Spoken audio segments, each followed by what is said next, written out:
ہم نے اشفاق مجید وانی کا نام بہت سنا ہے برادر۔ ایک نوجوان پاکستانی نے اشرف ڈار کی طرف دیکھ کر کہا، کیا واقعی بہت خطرناک شخص ہے؟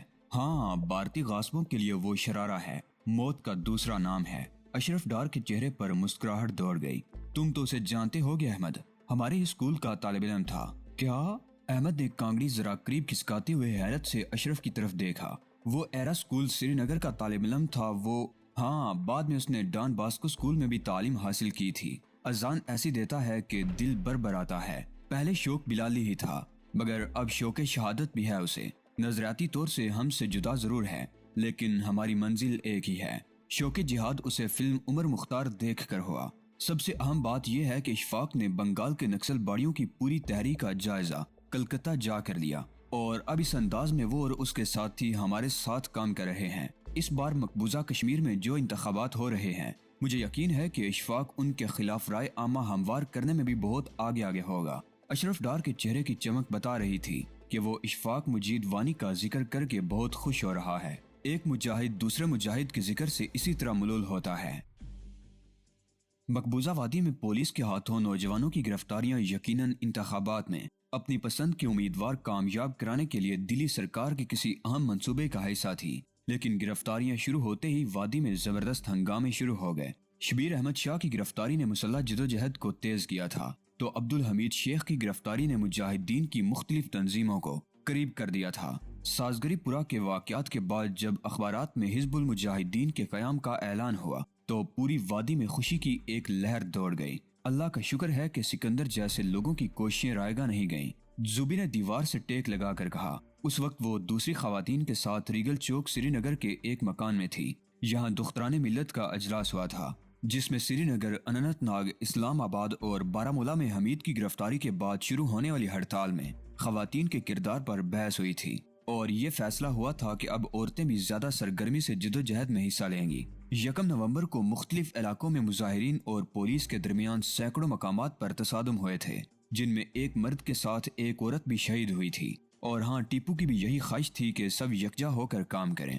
شہلا نے کچھ سوچتے ہوئے کہا، لیکن ابھی JKLF اس اتحاد میں شامل نہیں۔ کنول کا چہرہ مرجھایا ہوا تھا۔ تو اس سے کیا فرق پڑتا ہے؟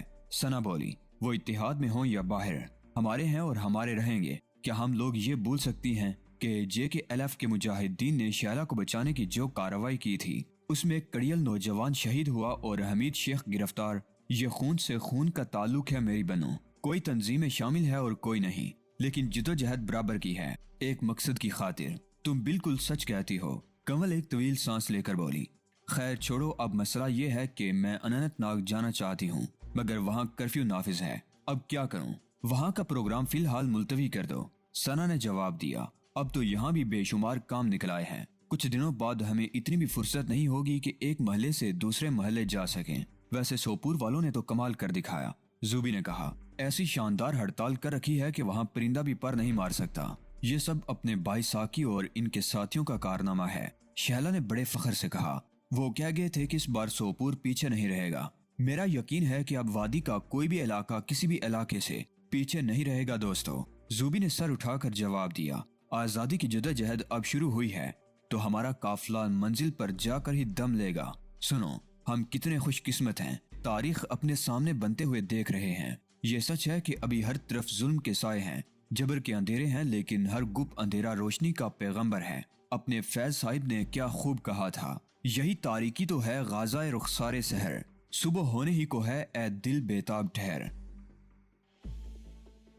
DSP اصغر علی نے انسپیکٹر بدر عالم کی طرف دیکھ کر برہم لہجے میں کہا، ہوا کیا؟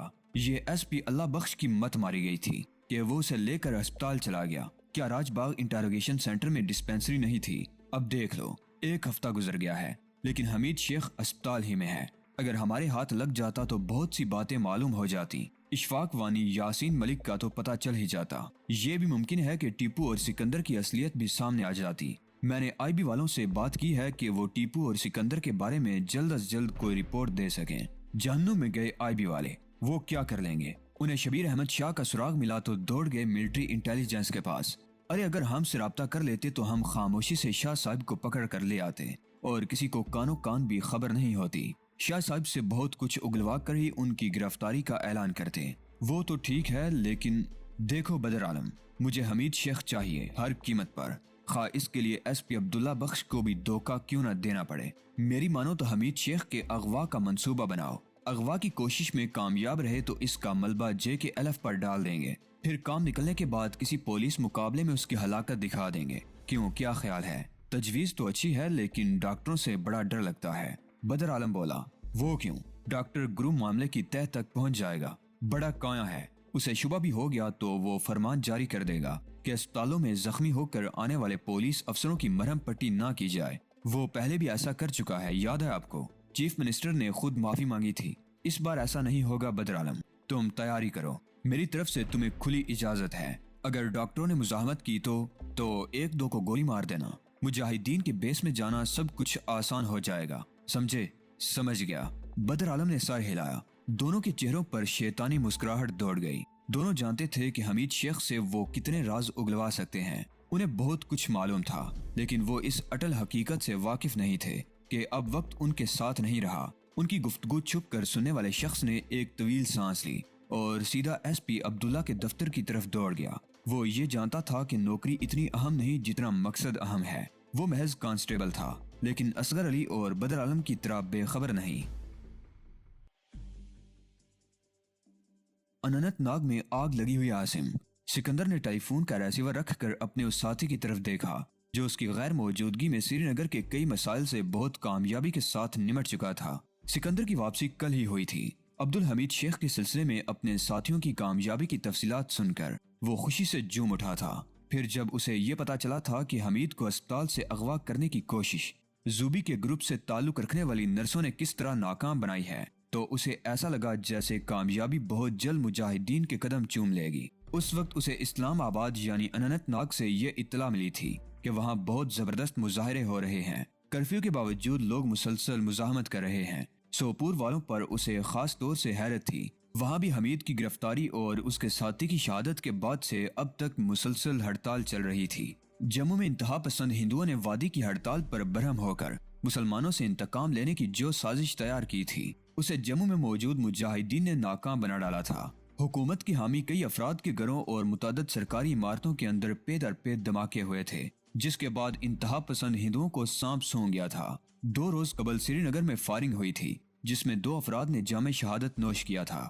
اس کا بدلہ لینے کے لیے فراز کے گروپ نے سینٹرل ریزرو پولیس کے ایک دستے پر دیسی ساخت کے بم پھینکے تھے، جس کے نتیجے میں 5 اہلکار زخمی ہوئے تھے۔ بھارت میں بابری مسجد کو شہید کر کے وہاں مندر بنانے کی خبروں پر بھی مقبوضہ کشمیر میں احتجاج کی لہر سی آئی ہوئی تھی اور 6 نومبر کو اسی سازش کے خلاف زبردست مظاہرے کیے گئے تھے۔ وادی کے علاقے میں حریت پسندوں نے انتظامیہ کو مفلوج بنا کر چھوڑ دیا تھا اور یہی وجہ تھی کہ سری نگر کے ہندو پنڈتوں نے ان سے اپیل کی تھی کہ وہ انہیں تحفظ فراہم کریں۔ کشمیری پنڈتوں کو بھی اب انتظامیہ پر بھروسہ نہیں رہا تھا۔ بھارتی جبر کے خلاف اگرچہ پورا کشمیر اٹھ کھڑا ہوا تھا، لیکن اننت ناگ کی بات ہی کچھ اور تھی۔ وہاں کے لوگ کٹھ پتلی پولیس اور انتظامیہ کا ڈٹ کر مقابلہ کر رہے تھے۔ 9 نومبر کو یہاں زبردست تصادم ہو چکا تھا۔ پولیس اور آزادی پسند عوام کے درمیان دست بدست لڑائی کے واقعات عام ہو رہے تھے اور ایسے ہی ایک واقعہ میں 40 پولیس والے زخمی ہوئے تھے۔ اس کے بعد 9 نومبر کو بھارتی فوج کے دستے اننت ناگ میں داخل ہو گئے تھے۔ انہوں نے وہاں فلیگ مارچ کیا تھا اور پھر پوری وادی میں حریت پسندوں کی اندھا دھند گرفتاریاں شروع ہو گئی تھی۔ واہ! سکندر نے اننت ناگ کا ذکر کرتے ہوئے سر ہلا دیا۔ کمال کے لوگ ہیں، جیوٹ بات کے سچے اور دن کے پکے۔ انہوں نے فوجی فلیگ مارچ کے دوران بھی زبردست نعرے بازی جاری رکھی تھی۔ عاصم نے بڑے فخر سے جواب دیا، لگتا ہے کہ اس بار انتخابات میں بھارتی باکس خالی ہی رہیں گے، بالکل خالی۔ سکندر نے اس پوسٹر کی طرف دیکھا جو آج ہی سری نگر میں جگہ جگہ لگنے والا تھا۔ اس پوسٹر میں عوام سے اپیل کی گئی تھی کہ وہ انتخابات کے نام پر ہونے والے ڈرامے کا مکمل بائیکاٹ کریں۔ ایک اور پوسٹر پہلے ہی دیواروں پر چسپاں ہو چکا تھا جس میں جے کے ایل ایف نے خبردار کیا تھا کہ ووٹ ڈالنے والے اپنا انجام یاد رکھیں۔ دونوں پوسٹروں میں ایک ہی بات کی گئی تھی، فرق صرف انداز کا تھا۔ آپ کی رائے کیا ہے جگموہن جی؟ وزیر داخلہ نے اپنے سر پر ہاتھ پھیرتے ہوئے قدرے پرتشویش انداز میں پوچھا۔ اس وقت وہ کشمیر کے بارے میں اعلیٰ سطح کے اجلاس کی صدارت کر رہے تھے جس میں تمام صوبائی وزرائے داخلہ کے علاوہ داخلی سلامتی کے مشیر، امور خارجہ کی وزارت کا نمائندہ، فوجی نمائندے، سابق سول حکام، تمام ایجنسیوں کے اعلیٰ افسر اور سابق گورنر کشمیر بھی موجود تھے۔ جگموہن وزیر داخلہ کے بالکل سامنے راہ کے سربراہ کے ساتھ بیٹھا ہوا تھا۔ میں کیا رائے دوں گا سرکار؟ اس سے پہلے بھی میری کبھی نہیں سنی گئی۔ جگموہن نے تیوری پر بل ڈالتے ہوئے کہا۔ راک افسر اس بات میں سر ہلانے لگا۔ پھر بھی آپ اپنی رائے ہوش دیں۔ میری بنتی ہے کہ ہم اس کٹھن سمے ایک دوسرے کی مخالفت نہ کریں، ہاتھ میں ہاتھ ڈال کر بھارت دیش کو بچائیں۔ وزیر داخلہ نے پہلو بدل کر کہا، ہم سب جانتے ہیں کہ اگر کشمیر ہاتھ سے گیا تو دیش کی سلامتی خطرے میں پڑ جائے گی، تب پھر آپ وہاں انتخابات نہ کرائیں۔ جگموہن نے دو ٹوک انداز میں جواب دیا، یہ کیسے ممکن ہے؟ وزیر داخلہ سٹپٹا کر رہ گیا۔ آپ اعلان کر دیں کہ کشمیر میں لوک سبھا کے انتخابات غیر معینہ مدت کے لیے ملتوی، اس طرح انتخابات ملتوی ہو جائیں گے۔ جگموہن نے زہر خوند انداز میں مسکراتے ہوئے کہا، لیکن ہمیں یقین ہے کہ چناؤ میں ہمارے لوگ ہی جیتیں گے، اور میں کہتا ہوں کہ نومبر میں ہونے والے انتخابات سے پاکستان کے حامی عناصر اور دہشت گردوں کو فائدہ ہوگا جناب۔ جگموہن نے اس بار تلخ انداز میں کہا، میں تو ان لوگوں کے دانشمند ہونے پر ہی شک کرتا ہوں جنہوں نے وہاں انتخابات کا ڈول ڈالا۔ انہوں نے آخر کیا سوچ کر یہ فیصلہ کیا؟ کیا انہیں یقین ہے کہ سیکیورٹی فورسز پر حملے، بموں کے دھماکے، سرکار کے حامیوں کے قتل، مسلسل ہڑتالوں، کانگریس اور نیشنل کانفرنس کے لوگوں کی مسلسل علیحدگی کے باوجود وہاں پولنگ کی گنجائش ہے؟ نہیں سرکار، اگر آپ کو پتہ نہیں تو میں بتاتا ہوں کہ وہاں کمشنر اور ڈپٹی کمشنر گرفتاری کے وارنٹ جاری کرنے سے انکار کر دیتے ہیں۔ شبیر احمد شاہ کا مقدمہ ہی لے لیں، ایڈوکیٹ جنرل اور دوسرے سرکاری وکیل عدالت میں پیش تک نہیں ہوئے، لیکن ہم انتخابات کرنے پر مجبور ہیں۔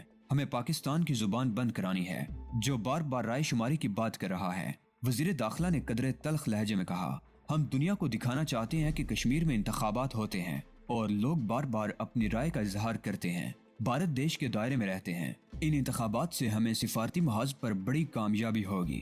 آپ غلط سوچ رہے ہیں، جگموہن نے جواب دیا۔ اگر حکومت وہاں انتخابات کرانے پر بازید ہے تو میں صرف اتنا ہی کہوں گا کہ فیصلہ کرنے والوں کو زمین پر موجود حقائق کا علم نہیں، تصورات کی دنیا کے باسی ہیں، اور یہ کہ ان انتخابات کا نتیجہ بھارت کی ہار کی شکل میں نکلے گا، شکست کی شکل میں، یہ تو بھگوان ہی جانتا ہے۔ وزیر داخلہ ایک طویل سانس لے کر بولے، اب ہم کچھ نہیں کر سکتے، پولنگ کی تیاری مکمل ہے، 22 نومبر زیادہ دور نہیں۔ ایسے وقت اگر چناؤ ملتوی کیا گیا تو پاکستان دنیا بھر میں ہمارا جینا دو بر کر دے گا۔ نہیں جگموہن جی، میری رائے یہ ہے کہ آپ انتخابات میں بھارت دیش کے حامیوں کی کامیابی کے لیے کوششیں کریں، اور پھر میں اس اجلاس میں مزید نہیں بیٹھ سکتا جس کے بلانے کا کوئی مقصد نہیں۔ جگموہن اٹھ کھڑا ہوا، یہاں کر میرا وقت ضائع ہوا ہے، میری یہ بات پردھان منتری تک ضرور پہنچا دیجیے گا۔ یہ کہہ کر جگموہن واک آؤٹ کر گیا۔ اس وقت را کے نمائندے کے چہرے پر عجیب سے مسکراہٹ تھی، کوئی بھی اس مسکراہٹ کو معنی نہیں پہنا سکتا تھا۔ سری نگر میں ہر طرف ایک ہی نعرہ تھا، انتخابات نامنظور، استصواب ہمارا حق ہے۔ اس نعرے پر مشتمل بینر جگہ جگہ لگے ہوئے تھے، ہر طرف پولیس، سیکیورٹی فورس اور فوج کا گشت جاری تھا۔ دلی دربار کے مخبروں کی ٹولیاں وادی میں داخل ہو چکی تھی۔ ڈی ایس پی اصغر علی جیسے سینکڑوں ضمیر فروش حریت پسندوں کے خلاف سرگرم تھے، جبکہ ایس پی عبداللہ جیسے ہزاروں غیور، باضمیر اور بہادر افراد آزادی کے متوالوں کی ہر ممکن مدد کر رہے تھے۔ اسی پس منظر میں پنڈت نہرو کا جنم دن آیا تو ہر طرف کالے جھنڈے نظر آنے لگے۔ جنم دن کی تقریبات ملتوی ہو گئیں، اور یہ سالگرہ منانے کے لیے بارہمولہ کے عوام نے پولیس ہیڈ کوارٹرز کو آگ لگا دی۔ اسی کے ساتھ بھارتی حکام نے کنٹرول لائن پر سختیاں شروع کر دیں، اور وہاں سے بستیاں اجاڑنے کا مکروہ کھیل شروع ہو گیا۔ بھارتی فوج ہر قیمت پر کنٹرول لائن کے ساتھ ساتھ 5 کلومیٹر کی ایسی پٹی چاہتی تھی جہاں سول آبادی موجود نہ ہو۔ اس مقصد کی خاطر بسے بسائے گھر اجاڑے جانے لگے۔ اس عمل کا رد عمل ہوا، یہ بہت شدید رد عمل تھا۔ اس کے باعث بھارتی تسلط کے خلاف سری نگر میں جنم لینے والی تحریک جلدی کنٹرول لائن تک مقبول ہو گئی۔ دلی سے تشدد کے آلات اور تشدد کے ماہرین کی کھیپ مقبوضہ وادی پہنچنے لگی۔ ہر طرف فوج نے ترنگا لہرانے کے لیے ڈیرے ڈال دیے۔ 16 نومبر 1999 کی شب مقبوضہ کشمیر میں تعینات کیے جانے والے فوجیوں کی تعداد 3 لاکھ ہو گئی۔ یہ 3 لاکھ فوجی بندوقوں، مشین گنوں اور توپوں سے لیس تھے، مگر ابھی یہ تعداد اس منصوبے کے مطابق نہیں تھی جو مقبوضہ کشمیر کے لیے جگموہن، را اور دیگر خفیہ ایجنسیوں نے تیار کیا تھا۔ ابھی مزید پلٹونوں، ڈویژنوں اور توپ خانوں کی ضرورت تھی۔ جگموہن اچھی طرح جانتا تھا کہ جب تک فوجیوں کی تعداد کا ہدف وہ حاصل نہیں کر لیتا، منصوبے پر عمل درآمد ممکن نہیں۔ زوبی کی حالت غیر ہو رہی تھی، اسے 102 کا بخار تھا، لیکن اس کے باوجود اس نے آج دور دور تک جا کر دیہاتی عورتوں کو یہ پیغام پہنچا دیا تھا کہ وہ پولنگ والے دن گھروں سے نہ نکلیں، کسی بھی نشان پر مہر لگانے کے لیے نہ جائیں، کیونکہ انتخابی نشانوں میں کوئی نشان بھی اپنا نہیں۔